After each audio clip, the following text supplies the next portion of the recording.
Hello, traders. FX Pip Collector here. Today is Monday, June 16th, and this is my analysis for gold. If you haven't done so yet, definitely do check out my free Discord channel, which is linked down here in the corner at the end of the video. And make sure to check out my website, fxpipcollector.com, watch the video on my home screen to learn more. So anyways, on gold, I mean, we are drifting down pretty strong today, but we do have to keep in mind that the monthly, the weekly, the daily, and the 4-hour time frame are all in very, very strong uptrends.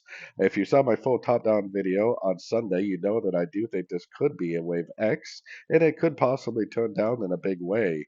If it breaks structure on this time frame, which for me, the structure is right here, then I'll be more than happy to start looking for sorts. Until that happens, I have to assume that anything I see to the downside very likely could just be a pullback to the higher time frame uptrend. So I'm definitely looking at this as possibly being a wave A. This could possibly be a higher high wave B. If this goes down to any one of these Fibonacci retracement levels and turns back up strong, I definitely will be taking it as a long because the trend is up on every single higher time frame. And as always, the trend is your friend. If we get a break of structure to the downside, that's great.